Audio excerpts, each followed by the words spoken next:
see fake news. Okay, you guys ready? All set?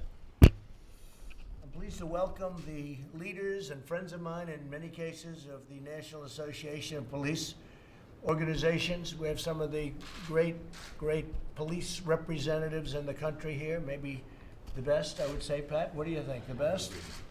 Representing more than 240.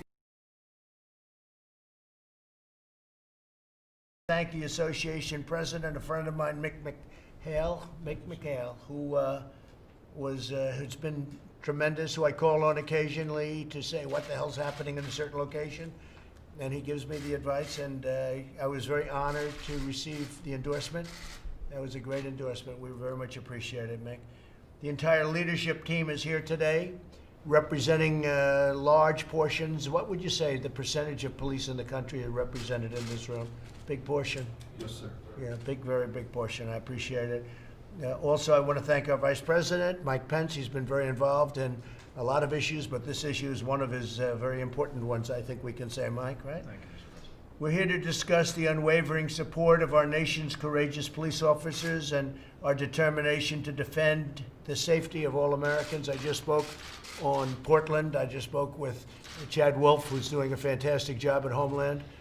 And the courthouse is totally secure. It has been ever since we've been there. We had to move in about a week and a half ago because they were going to take down the federal courthouse. This is not even believable. You know, you tell these stories, it's not even believable. Homeland Security moved a team of very talented people, strong, tough people, and the courthouse has been in very good shape. They're not an offensive team, they're a defensive team. They're not allowed to be offensive, unfortunately. And you had radical anarchists, you had horrible people, you had agitators. There weren't protesters, there might have been protesters, but the ones that were the problem were absolute anarchists and in many cases professionals. So a lot of people have been arrested, and we've told the mayor, we told the governor, you better get in there and do your thing. And they finally, they should have done this 60 days ago. A lot of people have been hurt. A lot of law enforcement people have been hurt. And they should have done this 60 days ago. So now they've freed up the park, cleaned out the park, and they're moving their way. And if they have any other problems, we're going to take a very strong offensive force. Nothing started because the federal government was there. In fact, if we weren't there, you would not have a courthouse right now. You know, the media, some of the media, not all of it, but some of it, they are saying that because the federal government walked in, they became worse. No, because the federal government walked in, we saved the U.S. courthouse, the federal courthouse, which is was a magnificent. It will be shortly, but you know, there's graffiti all over it and everything else. That's why we moved in, because the local police were not protecting federal property. So Homeland Security has done a fantastic job. I appreciate it. Chad Wolf and the entire team have been fantastic. And it seems to be cleaning up. And if it doesn't clean up, we're going to do something very powerful, because we have no choice. Not that I want to do it. I don't want to do it, but we have no choice. In recent weeks, law enforcement has become the target of a dangerous assault by the radical left. The left-wing extremists have spread mayhem throughout the streets of different cities, in particular Portland. If you look, Portland is one. Seattle certainly would be another. And we were getting ready to go into Seattle. We would have solved that problem very quickly. When they heard that we were going in, they went in.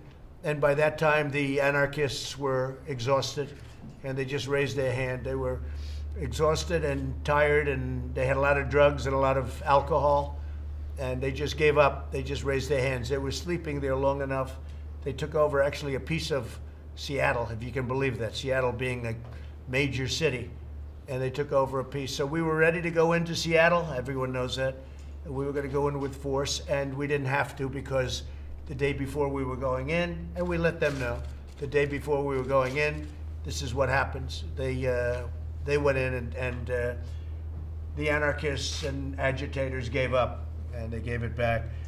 Joe Biden's pledge to cut police funding. You do know about that, Mick, I assume, right? You've heard that little rumor? This guy has been dragged so far left. Biden has been taken further left than Bernie ever was. Bernie was never this. I mean, totally open borders and the sanctuary city stuff that he's approving things that Bernie never thought of. It was supposed to be they were going to take him right. They took Biden way left of where Bernie was because they have the manifesto. I don't know. Have you seen the manifesto they've got? Now I understand they can't get any police in Milwaukee because you're not allowed to use pepper spray or tear gas because if you have crowds. But I don't think there's any other way other than the obvious way, which would be horrible, and that's shooting itself, which would be horrible.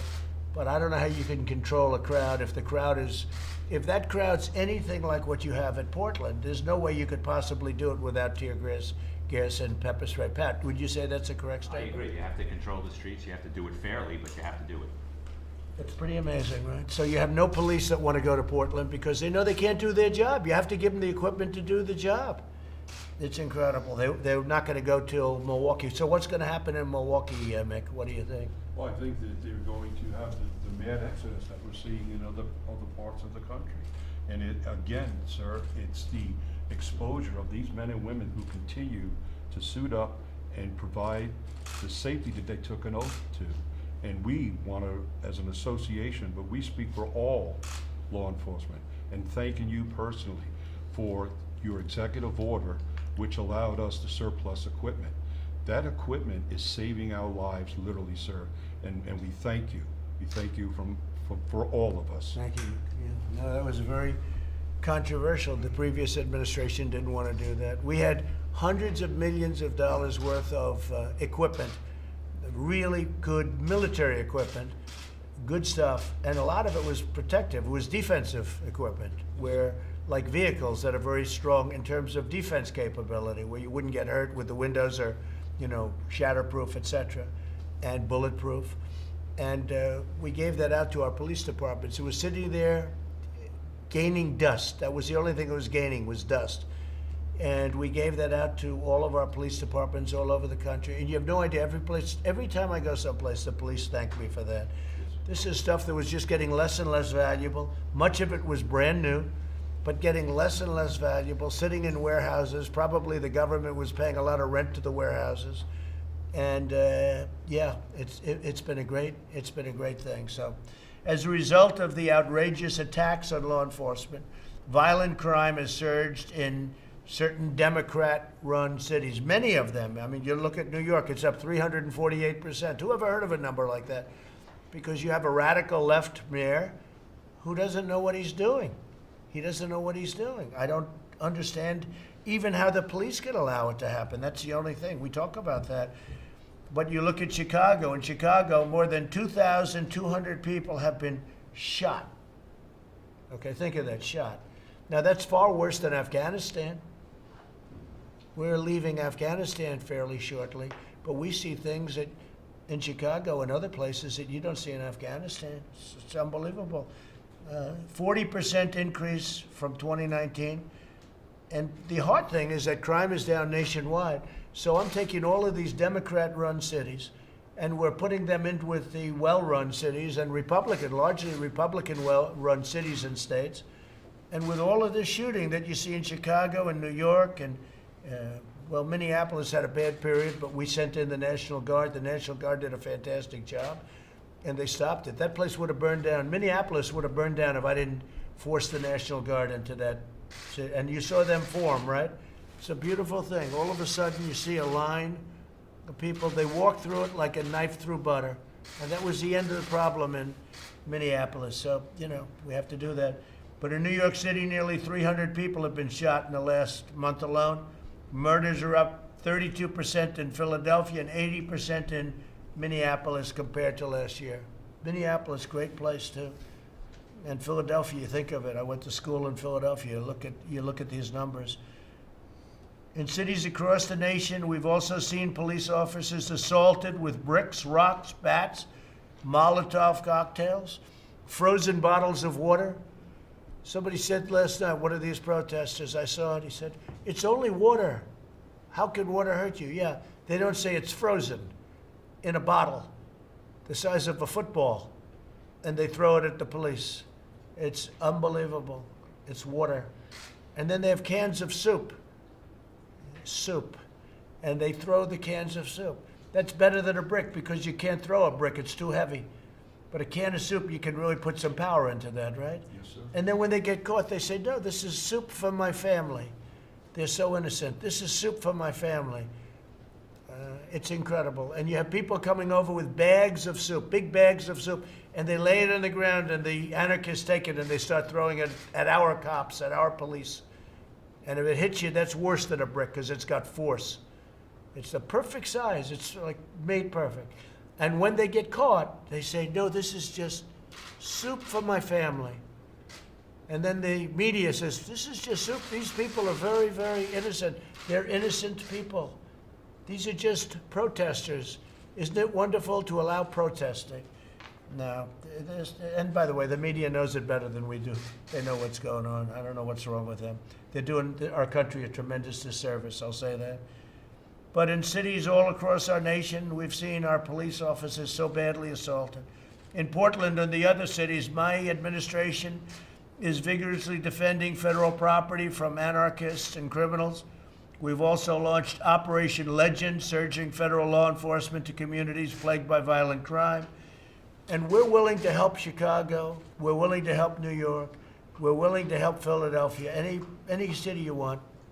But by law, unless we go a special route, which we have the right to do, but it's very rarely done, we have to be asked by the local government, by the mayors and by the governors.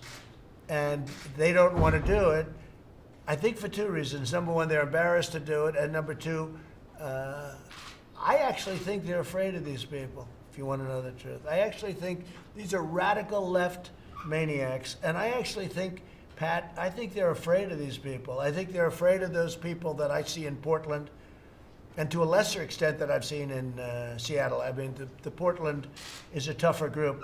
You know, they've been doing that for years to Portland. They've been doing it for years and years to Portland, and the police stepped down, and I don't believe it's the police's fault. They're not allowed to do it. They're good police, but they can do it. Let's see how they do tonight over the last night. It was a big step, but let's see how they do.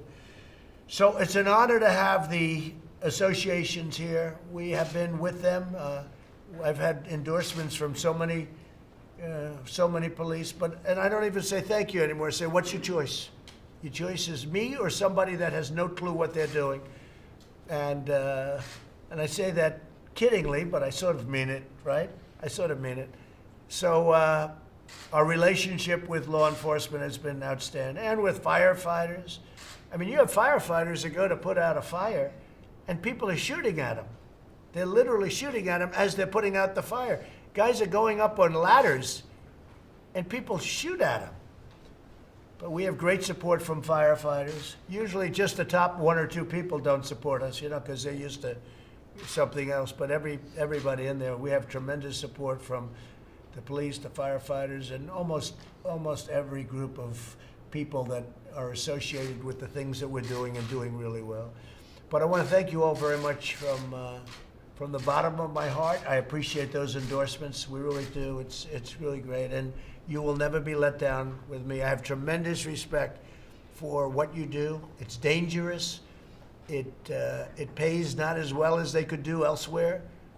Many of the people, but they're discouraged. Many of the people, they do it, they love it, right? They love it. They would, nothing they'd rather do. This is what they want to do. But it's a very dangerous profession. And we are going to toughen it up a lot because the mayors and the governors aren't allowing you to do your job. And you got to be allowed to do your job. When you see the things that we've seen in St. Louis, and by the way, you look at the last administration with Ferguson and all of the problems they've had. I mean, they had some problems that are doozies. You know, people said, oh, the last administration, they had this. That's what started a lot of this. If you look at some of the things that they had, I could name 10 of them right now. But we have to strengthen up because you're being told to do things that you know can't happen. In Seattle, they're reducing the force by massive numbers. In Portland, they're reducing their force. Can you imagine that? In Portland, they're reducing their force by massive numbers. But then the governor, like in Oregon, the governor said things that are just unbelievable. She doesn't want it to get better. The mayor of Seattle, the things that she said, we're going to have a summer of love. There's something going on that is crazy. Remember this, though, most of our cities are doing really, really well. And despite the pandemic, and we're doing a good job on that, we have vaccines that are really getting close. We have therapeutics that are really getting close. But despite all of that, these cities are doing very well, and law enforcement's at an all-time good. So most of it's good. We only talk about the bad, but most of it's good. Pat, would you like to say something in representing our New York's finest? And we'll go around the room a little bit. We sure do. You know, in our city, we're going through a difficult time. We have a progressive mayor that's anti-police, a city council that's anti-police, and the state house is anti-police. So they're changing the law where it's becoming impossible to do our job. And remember what our job is, to keep folks safe. You do that by helping the good people, going after the bad people. They're stopping us from doing that. So we come down So here. the mayor tells you, you can't do that. You cannot, your job is to keep people safe, right? That's right. So is that a higher calling than listening to a mayor? Well, you know what? They're the boss in our town, so we have to go by the rules they set. The problem is the rules they are setting, the laws they're passing, are making it impossible, because what happens then, we're criminally charged. So we come here today, Mr. President, to ask for help, to have a discussion on what we need. charge you criminally? Yeah, they can charge us criminally, yes, sir. It's disgraceful. It's like they reversed the world. It's the upside-down world right now. And I have 36 years in the job. I've never seen it this bad, sir. Never been anything like it. Hey, look, I lived in New York, and we never had a problem in New York. New York was, once Rudy did a great job as mayor, in all fairness, because before that, but I think this is worse than the Dinkins era now. How do you compare this to the Dinkins era? It's worse. You know, we had disturbances back during Mayor Dinkins' time, but we had it in one neighborhood, possibly two. We had disturbances recently in 3 boroughs, sir. You know, we have neighborhoods where your father started that where it's going back to be crime-ridden. Into Manhattan, where you did so much building, it's starting to go back to crime-ridden, where they looted in Midtown. So obviously there's a problem. And the Dinkins, if you go back to that period, everybody respected the police, and the police were allowed to do their job in all fairness. There was never like, we're going to cut our police force. It was always, we're going to get more police, in all fairness. And then Rudy came in and did a great job. So, you know, it's one of those things. I think you have to do what you have to do. I mean, you have to keep people safe. You have to keep people safe. Go ahead, please.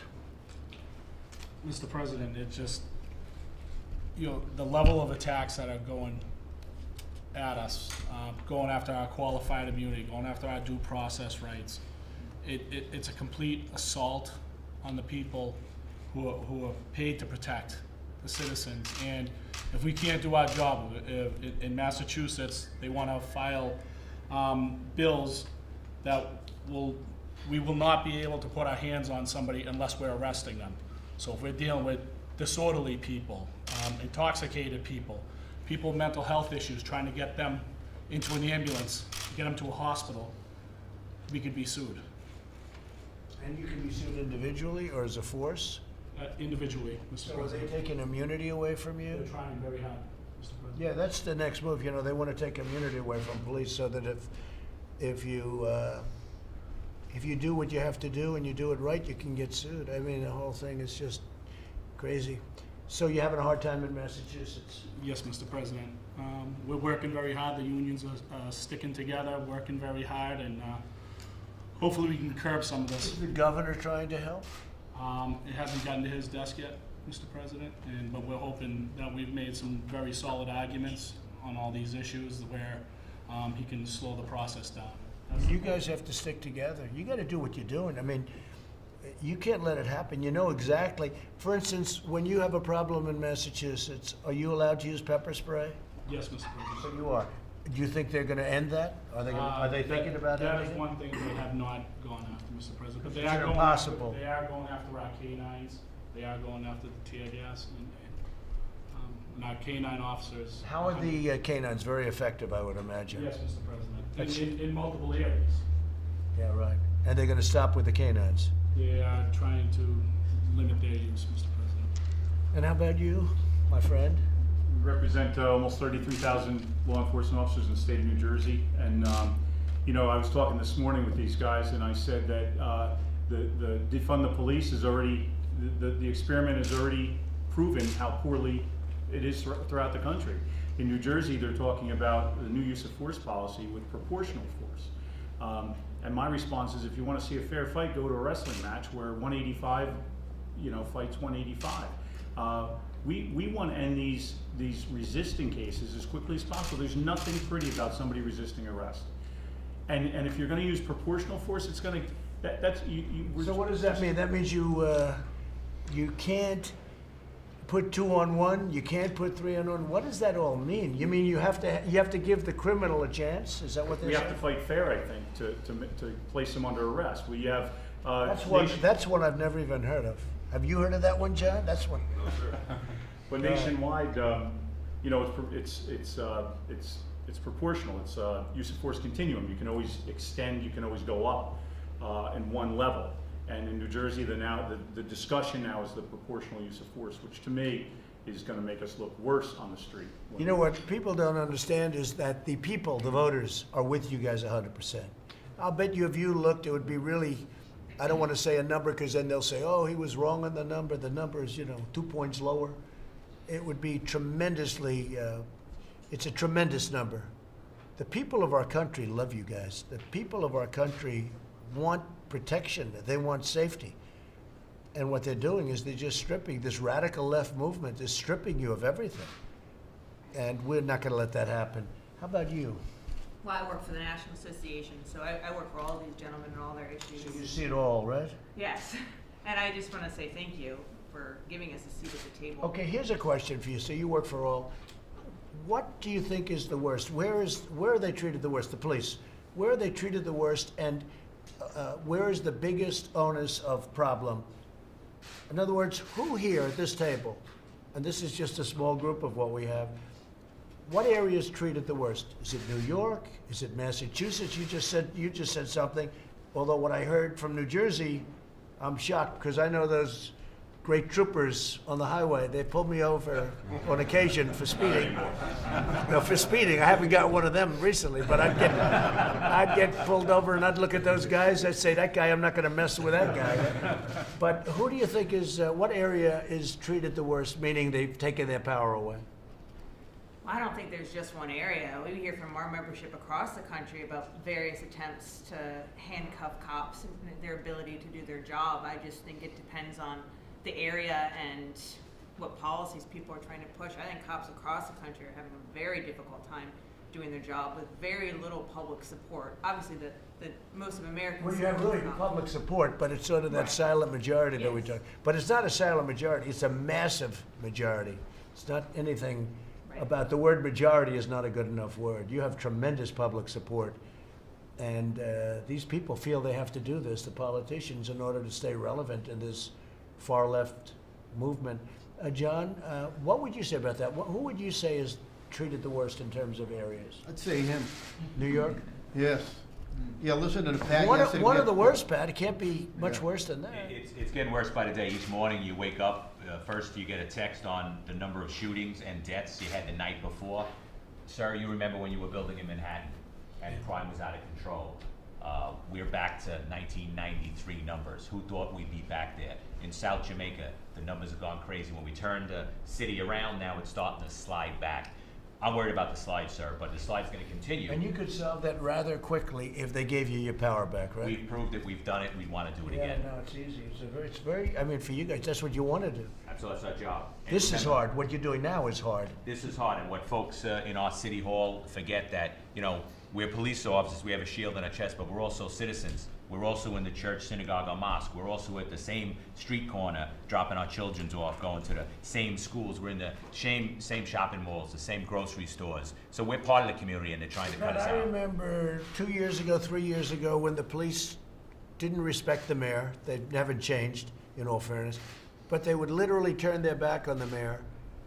And he was really working hard to get them on his side. And now it's almost as though it's just the opposite. And why is that? You know what? It takes more than words. You can read from a script as your actions. You can say you support police, but then pass laws that hurt us, so we know it's not true. If you remember when we turned our back on the mayor at the time, we had just had 2 police officers assassinated. What folks don't understand is we went to City Hall and begged that they stop the rhetoric. We said someone's going to get hurt. You know what happens? It was worse. They got killed. Ramos and Lou were assassinated in our favorite borough, Brooklyn. So it was a serious time, but it's gotten more serious since then, sir. And do you see it turning around? Do you see it going back where the politicians are going to get smart? Because the think- numbers will get bad, and Yeah. So the communities have to realize that it's not just rhetoric, it's really their blood on the streets that's happening. And as I said, the numbers are going back to 1990s and shooting. So I think that's when it visits your kitchen communities table. like the police. The communities want protection. They love the police. In our most difficult neighborhoods, the community, the person sitting on the stoop, the person owning the bodega, is the one that's giving us the information we need to do our job. It's City Hall that's stopping us, sir. Incredible. John, go ahead, please. So, sir, I'm president of the Florida Police Benevolent Association, and Mick and I, Mick's the senior vice president with Florida, and recently he and I have met with the incoming Senate President, Will Simpson, and the incoming House Speaker, Chris Browse, and they have assured us that they have our back. So, and I know the governor, DeSantis, has our back. He's got your back. He does. He does. However, there are some cities in Florida that want to defund. They want to create the civilian review board. So we got to stay on top of it. Yeah. Pat's got a problem, and whatever he needs from us, we got his back. I think the cops in New York have to get tough again. We want to. We have They the gotta skill and get the tough. tools. They got a big voice. You know, you got a lot of people, that's a great force, and they have to get tough again. Absolutely correct. They're gonna have to take it and they're gonna have to, you just said, they have to protect, you're sworn to protect the people. You know, there's a point at which you have to, that's also an order coming down, protect the people. And I think Florida's gonna be in great shape with your governor and everything else, but you gotta always watch it, John. No, we do. We really do. And listen, we're out there working it. And like I said, we represent over 30,000, and we got a lot of retirees from New York and New Jersey. You're welcome. Thank you. Do they come into the force? Can you Well, some imagine? of We them train do. them in New York, they leave after They do- 20 they years do. and they go to Florida They go to the courthouse. and they become police. They have a good life, right? Do you wanna say something, Mick? Yes, sir. I think what's important and what radiates to our membership, sir, is your support that we're entitled to due process. And I don't think enough of the public realizes that.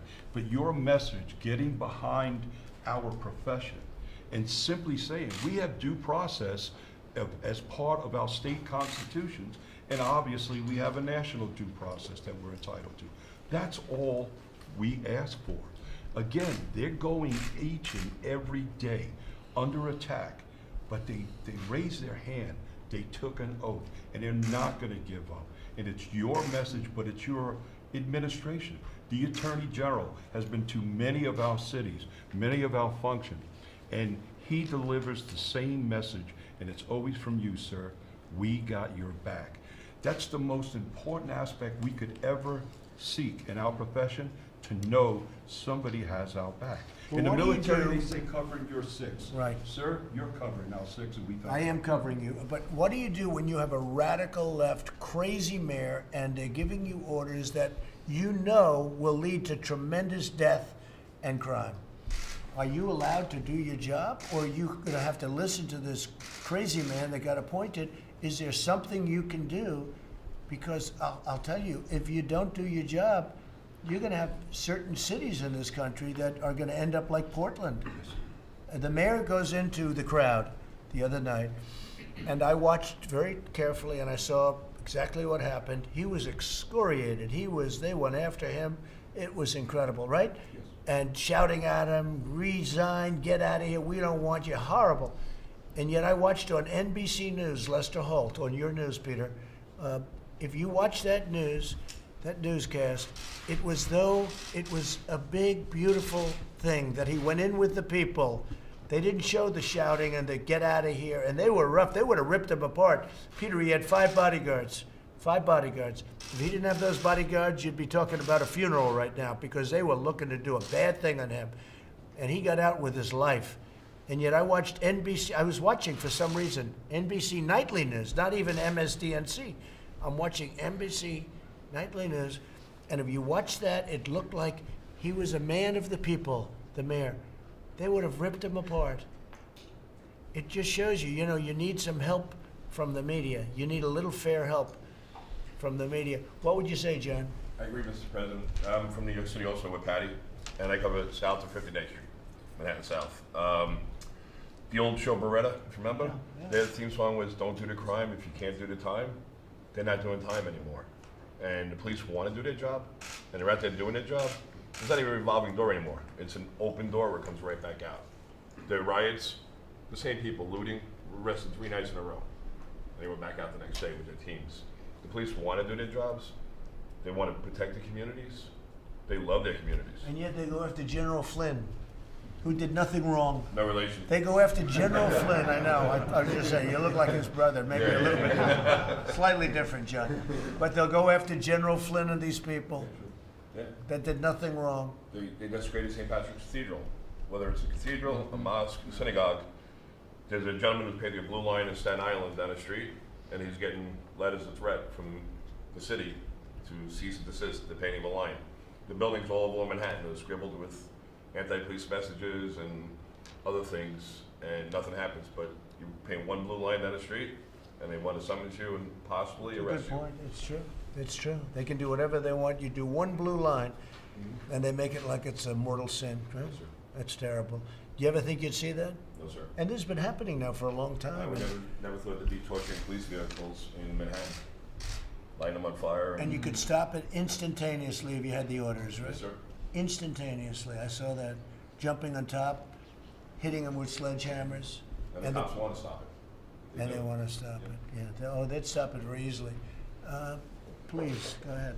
Well, greetings from the great state of Texas. Right. I'm the president of the. Well, you're in pretty good shape in Texas, right? Some places. A couple of places are a little shaky, right? I actually serve in the state capitol in Austin, not such a weird place there. The rhetoric that's being pushed by certain segments of the population, they don't understand.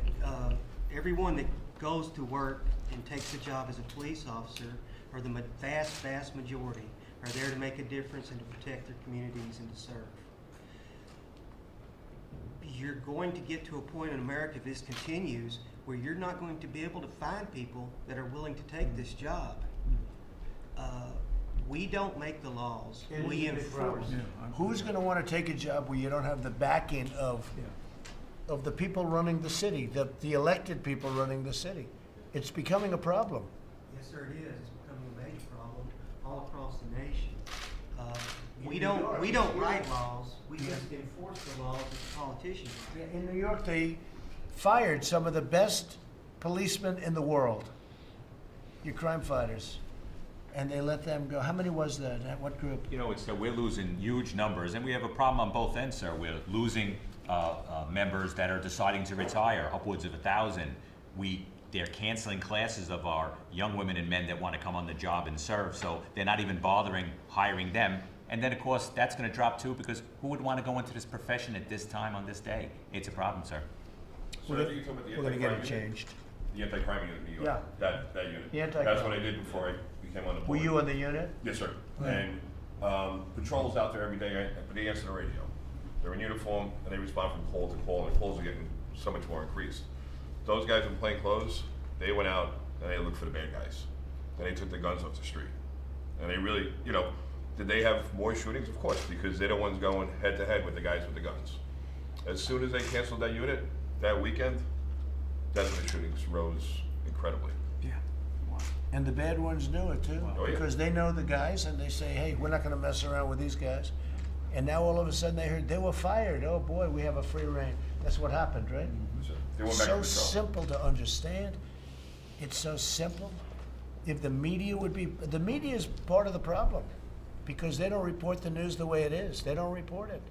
They make it look like these are wonderful people. I watched New York. I watched them burning storefronts and going crazy. I watched in Minneapolis, you have this guy from CNN with a camera.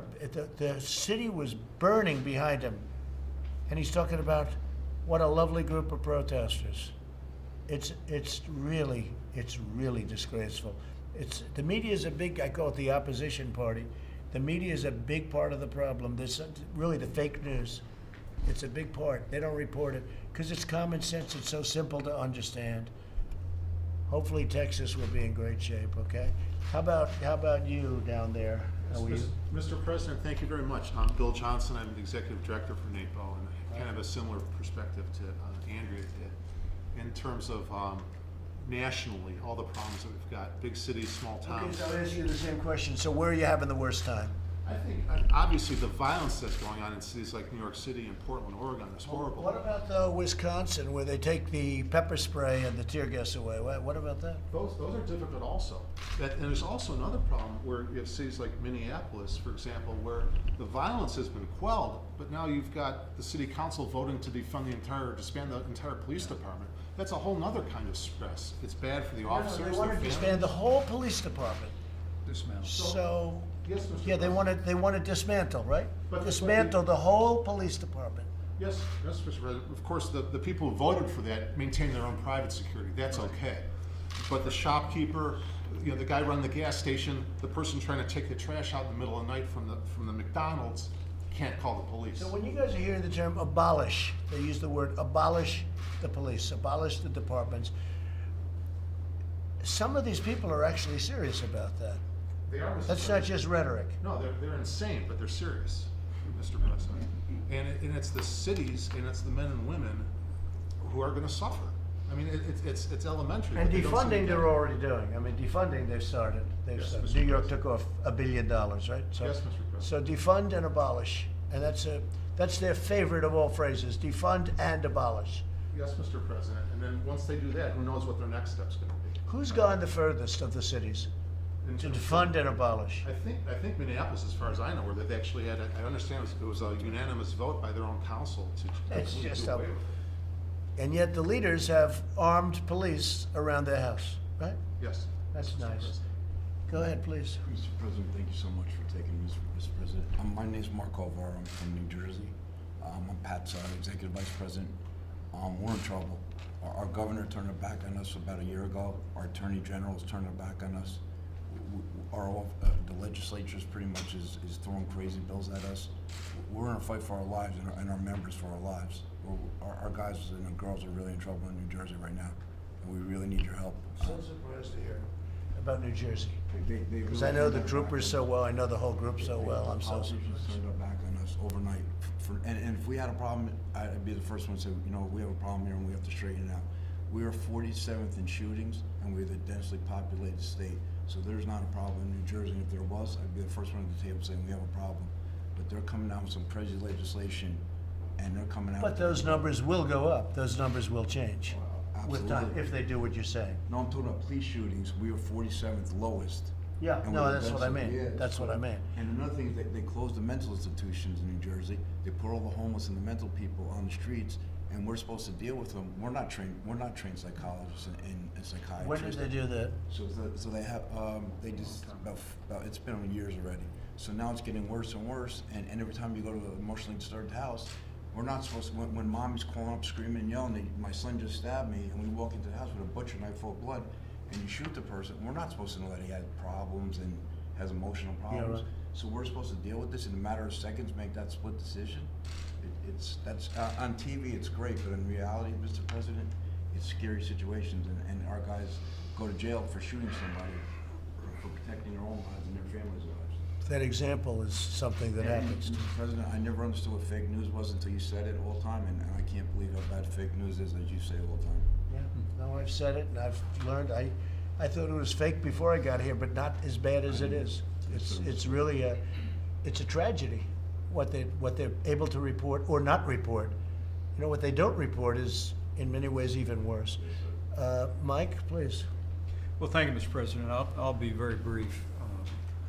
I first just want to say thank you to the nearly 250,000 men and women who put on the uniform of law enforcement that are part of this association. You have a president and a vice president and administration who understand. Men and women who serve in law enforcement have no ordinary jobs. You put on a uniform, you kiss your family goodbye in the morning. And you count our lives more important than your own. So please let them know that all of the passion that they hear from the president and this administration, the support that you have among the American people, which I believe the president is the overwhelming majority the American people comes from a deep gratitude. Secondly, thank you for the endorsement of the National Association of Police Organizations for this president. I joined him on this journey 4 years ago.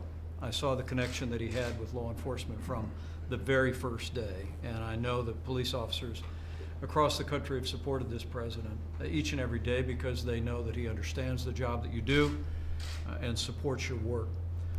But I can tell you firsthand, serving alongside him every day, that when we see Joe Biden, the Democratic Party, driven by radical Democrats to call for defunding the police, abolishing the police, dismantling local officials, voting to dismantle local law enforcement agencies. We have leading politicians that have referred to police officers as stormtroopers and use the most pejorative terms.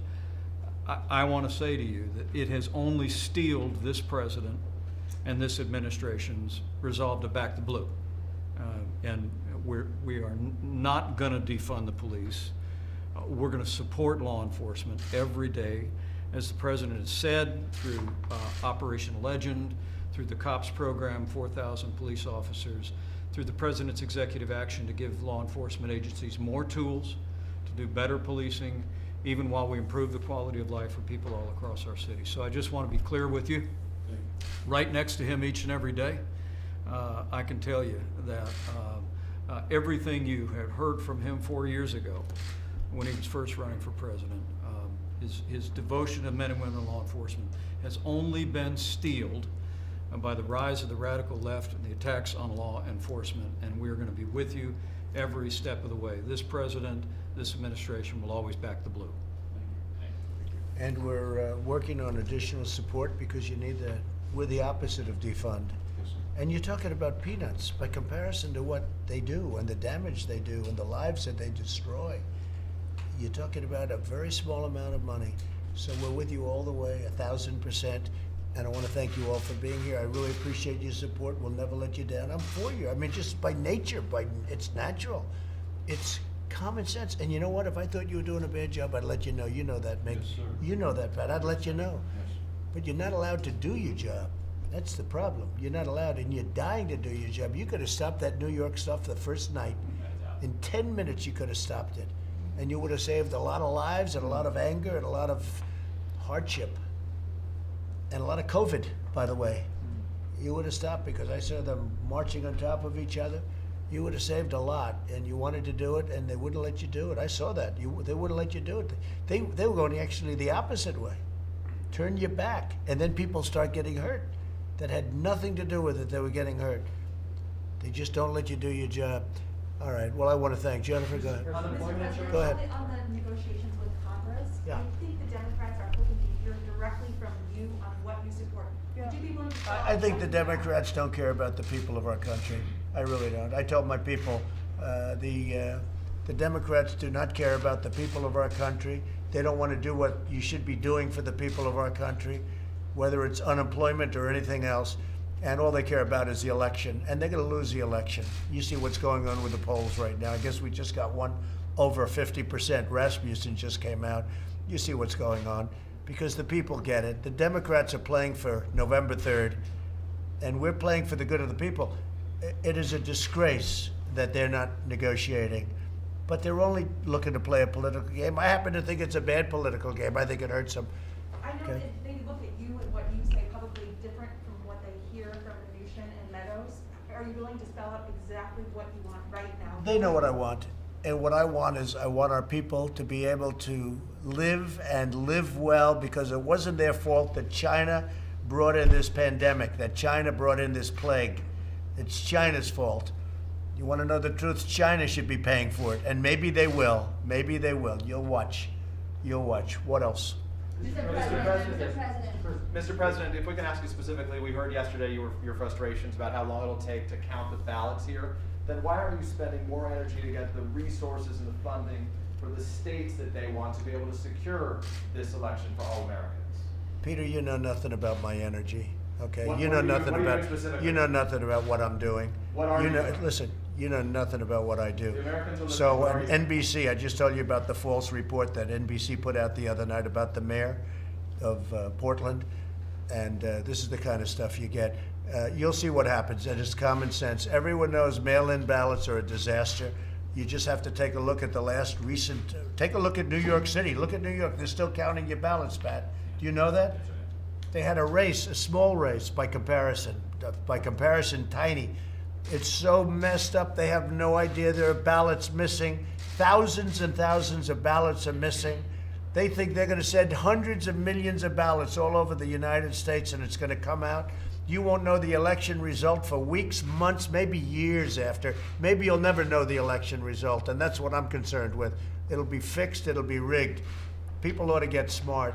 And I just hope our Republican voters, the people that are for you, are going to do what they have to do. Absentee ballots are great, because absentee ballots, you have to go through a process to get them, and it's actually a great thing. Absentee ballots, I'm going to be voting absentee. An absentee ballot is one thing. A universal mail-in ballot is a disaster. These governors are going to send out millions of ballots. They don't even know where they're sending them. I already have friends, they got ballots for a son who died 7 years ago. You don't even want to talk about it. But the media knows this. Actually, the Washington Post wrote a great article, of all groups. A week ago, the Washington Post wrote a great article that this is a disaster. This is going to be the greatest election disaster in history. And by the way, you guys like to talk about Russia and China and other places. They'll be able to forge ballots. They'll forge them. They'll do whatever they have to do. People should go and they should vote, or do an absentee ballot. So what are you doing to secure it? Sort of secure it there, Richard? Say it.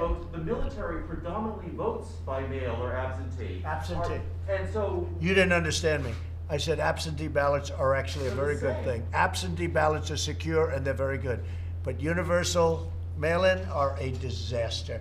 You're going to see an election and we're going to do very well in the election. Nobody wants that date more than me. I wish we'd move it up, okay? Move it up. But you're not prepared for what they're doing. And they're using COVID. You know, they're using the China virus. China must be very happy about it, because they hit us with a virus, and now they screw up an election like you will never see. You watch what happens.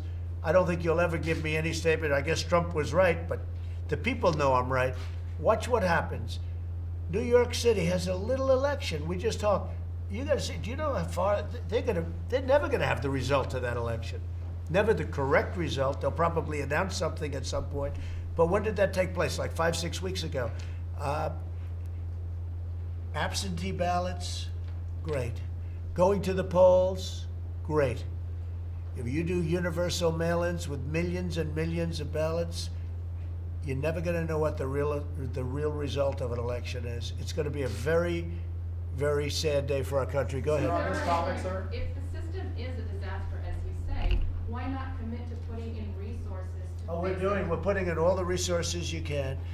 But as a couple of the radical left people said, you know, who actually agree with me, they said, no matter what you do, we're not prepared for this. They're not prepared for an onslaught of millions of ballots pouring in. They're not prepared. They're not prepared. You watch. They're not going to announce anything on November 3rd. They're not going to announce it on the 4th or the 5th or the 6th. It'll go on forever. People should go. You know, they voted, Mick, during World War I. They voted during World War II. They went to the polls. They voted. They went to their booth, and they voted proudly. But now with COVID, they don't want to vote. It's not they don't want to vote. This will be catastrophic for our nation. And you'll see it. I'm always right about things like this. I guess I must be. But I wouldn't be sitting here. Yes, Jennifer, go ahead. You want something? Jennifer, do you want? No, Okay. that's right. Yeah, please, in the back. What is your decision to delay the election in Hong Kong? What is your opinion? I want to right now focus on this election. I'll have a statement about that soon. On this I heard topic? that they did the delay in Hong Kong, and we'll have a statement about that, but I want to focus on it. Okay, thank you very much, everybody. Thank you very much. Sir, why would moving low-income people to the suburbs ruin the suburbs?